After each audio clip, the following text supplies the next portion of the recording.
Welcome back to day three of the heroic Stoic Bootcamp.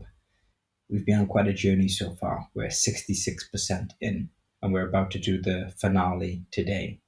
Day one saw us contemplate the way Marcus Aurelius behaved in the world. We made modifications to our body language, to the way that we interacted with others. We contemplated impermanence. We performed acts of kindness, and we changed our vocal tonality and body language so that we could more deeply integrate the philosopher king archetype persona of the great Marcus Aurelius.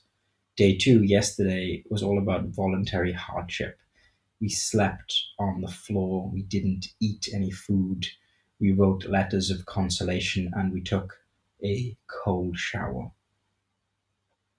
I hope that yesterday showed you that life could be a lot worse than it currently is, and that the complaints that we make in ordinary life are often misleading. They're often illusions that the mind conjures up because we like to think of ourselves as victims. It gives us a sense of relief. If you look at people who have experienced trauma in their lives, one of the most debilitating after effects of trauma is a perpetual victim mentality. It never seems to leave them. So, victims of abuse often see the glass half empty. Nothing ever goes well. People are never trustworthy. It's as if they scan their environment for faults to reinforce the idea that they are victims of reality. This is opposed completely to the Stoic worldview. Victim mentality is not a wise mentality. So that brings us to day three, Epictetus Day. Today is going to be about reclaiming invisible treasure. It's going to be about cultivating realistic optimism. There was a fighter pilot called James Stockdale who was shot down in the Vietnam War.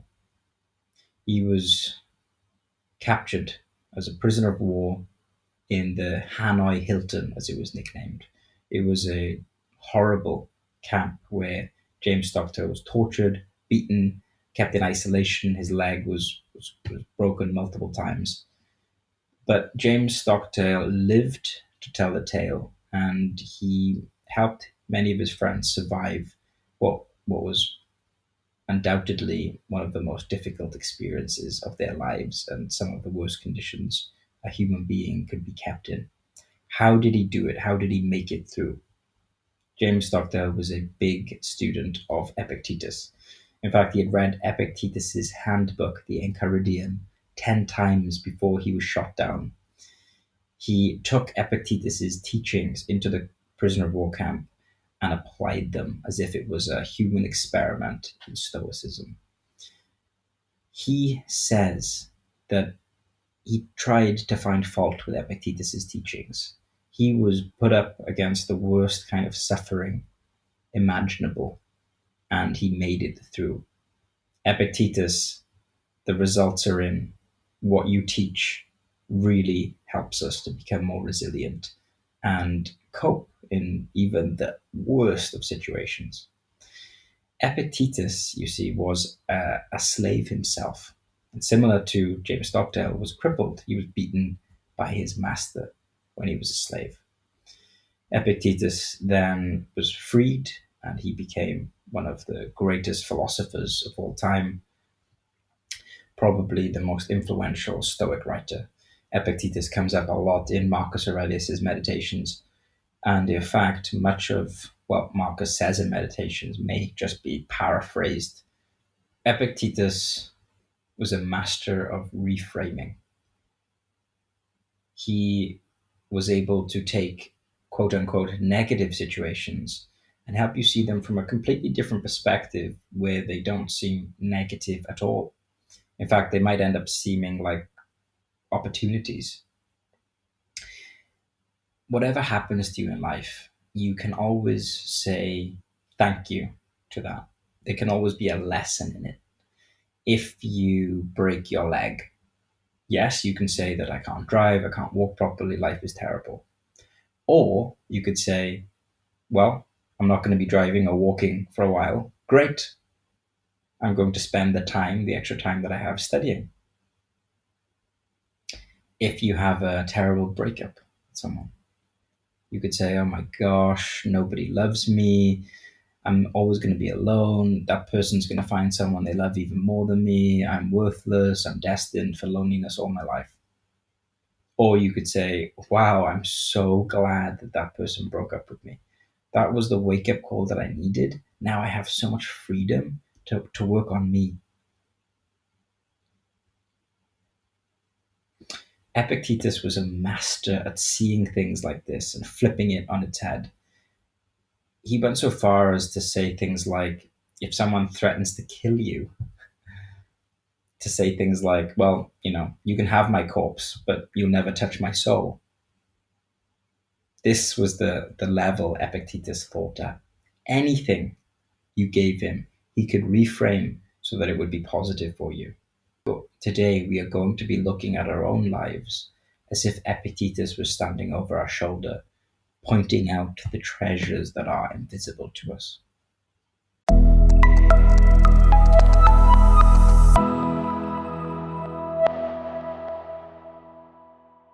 So yesterday you didn't eat any food. You had a 24-hour fast.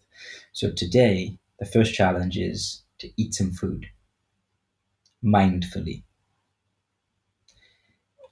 I want you to prepare some food. Sit down, look at the plate, but before you eat anything, look intently at every piece of food. Look at the texture, pick it up, smell it. Perhaps you can put some in your mouth, but don't chew it. Savor the tastes, the aroma, but also think about where that food came from. What was the chain of events that led that food to end up on your plate right now before you? Then, when it comes time to eat very slowly, one bite at a time. A small plate of food or a piece of chocolate should take you 15-20 minutes to eat if you do this right. Very mindfully, taking breaks throughout, constantly looking, reflecting, thinking more deeply about where the food came from, what kind of impact this food will have on your body, and so on. We do this so that we can get greater appreciation for the act of eating and the fact that we live in a world abundant with food. Many of us just stuff our faces with food. We take it for granted. But actually, it's one of the most amazing things that we have today. We can walk into a shop or a supermarket and just get amazingly prepared, delicious food. This is incredible. This is insane. And we take it for granted.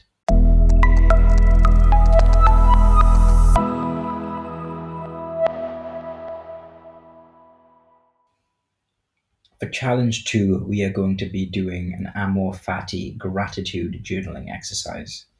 So, if you look at conventional positive psychology, the research indicates that if you write down a few things that you feel thankful for every day, you get a host of psychological and physical benefits.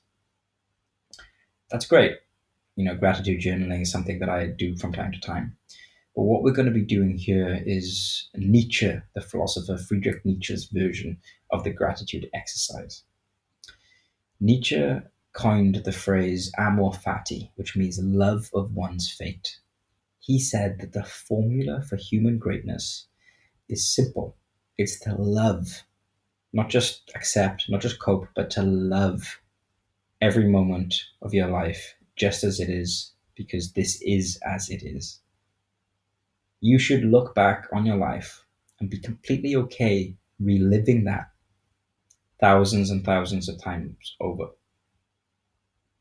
You might think, well, I have lots of boring parts of my life or traumatic parts of my life. I definitely wouldn't want to live my life over and over again. You actually could change that opinion. That's just a perspective. Just because your life was traumatic, it doesn't mean that you couldn't change the context and now be really grateful for the trauma that you've experienced and be okay reliving it. It's the same as if someone climbed Mount Everest. The amount of stress and difficulty of climbing a mountain like that is arguably quite traumatic.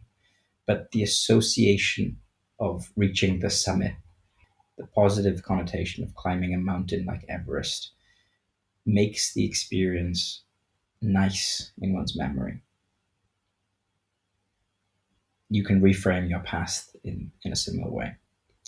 So, for this exercise, what I want you to do is I want you to think of 5 memories or 5 things in your life that you don't like, that bring you negative emotion, things that you feel a victim when you think about, things that when you think about, you feel like a victim. Maybe someone picks on you, maybe you don't get paid enough, maybe you hate a certain drive, maybe you don't like that your baby wakes you up screaming at night, maybe you don't like that you can't afford a new TV, maybe you don't like that you don't travel as much as you do. Whatever it is, I'm sure you have at least 5 of these things in your life that kind of bug you. Well, what I want you to do is I want you to spend a few minutes, 3 minutes for each of these 5 things, and write about these events as if you were Epictetus thinking about them, as if you were a Stoic sage. Yesterday we did letters of consolation. Today we're going to be reframing these negative things as a Stoic would. Even if you don't believe what you write, the exercise is to simply find the hidden treasure, the hidden benefits in these things that annoy you.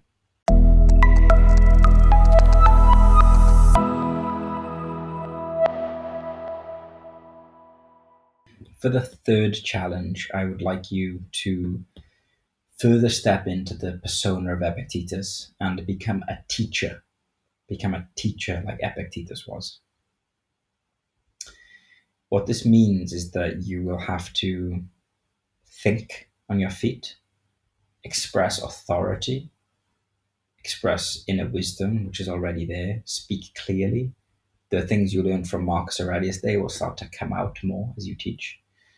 And of course, you will have to deal with social anxiety and fear of public speaking. There are 2 ways you can deliver a lecture. You can either do it online with a Facebook Live to your friends, or you can go out to a public area and approach a group of people and ask them if you can have their attention for 5 minutes, where you can give a lecture. I want you to lecture on the benefits of philosophy. And that could be Stoicism or any philosophy you like, but simply to lecture on the benefits of philosophy. You can do this so easily. Don't be scared by this challenge. You can just go on Facebook Live and say, hey guys, I'm doing a challenge. I'm going to talk to you about why I think philosophy is great. So I've just started doing this Stoic Bootcamp, and this is what happened. Or I read this book called Meditations by Marcus Aurelius, and this is what I learned. It doesn't matter. Alternatively, you can find a group of people, be like, excuse me, hey guys, I'm doing this challenge, and as part of the challenge, I want to give a small lecture to you. It'll take 3 to 5 minutes. Is that okay? Most people will say yeah. And if they say no, that's okay too. When you're speaking, be authentic, be yourself. If you feel nervous, I feel a bit nervous saying this, I feel a bit silly saying this. Authenticity is very charismatic, actually. Secondly, even though you might be feeling nervous, speak with an air of authority, of expertise. We tend to think that whatever we're talking about, we need to talk about in a way that matches the content. So if I'm talking to you about the breakfast that I had earlier, I had cereal and milk. Like, it doesn't feel interesting to me to talk about cereal and milk. But I can reframe that as Epictetus would and be like, well, actually, breakfast is so cool. So, oh my God, you never guess what I had for breakfast today. I had cereal, like this weird, like these cocoa balls, like they're chocolate, but not quite chocolate. They're like corn mixed with chocolate. And then you put cow's milk in there, like milk that's come from a cow's udder and transported across the world. I poured that in my cereal, and the milk turned like chocolatey. So I was basically drinking a milkshake and these chocolate balls. It was very bizarre, but so tasty. And then I just got thinking, and then you can go like that. I didn't actually have that for breakfast, by the way, but that gives you an example of how you can captivate someone simply if you choose to. It's a choice you make. You don't have to. If people get bored by you, that's because you find yourself boring when you talk. Um, so that's the third challenge there.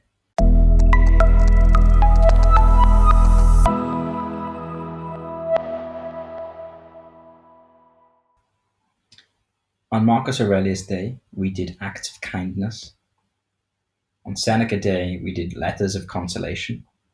On Epictetus Day, today, we are going to be giving three deeply heartfelt compliments. You can write these online or tell people in person, but I want you to find three people and simply compliment them and tell them how they've helped you, how they've made you feel good, what you've learned from them. Really give the most genuine, lovely compliments that are real, of course, and authentic as possible to three individuals. Don't just write a sentence or two, be elaborate, tell them why, how, when they've made a positive impact on your life. And we do this, if you look at the day overall, Epictetus Day, we fasted yesterday. Today we're getting a deep appreciation for food. We're also getting a deep appreciation for the things we have to offer. By teaching, we're seeing ourselves as a valuable member of society. We are finding things in our lives that annoy us and seeing that actually maybe that's just our opinion. And then yesterday we showed people how we could be consoling to them. But today we're going to focus on how other people are so amazing and wonderful and express gratitude to them. Commit to this. This is the final day. Give it your all. Do it. You'll get a lot of benefit if you actually apply yourself today. Even if you've slipped up yesterday or the day before a little bit, it doesn't matter. You forgive yourself, you recommit, and you do today to the best of your ability. Really give it your all.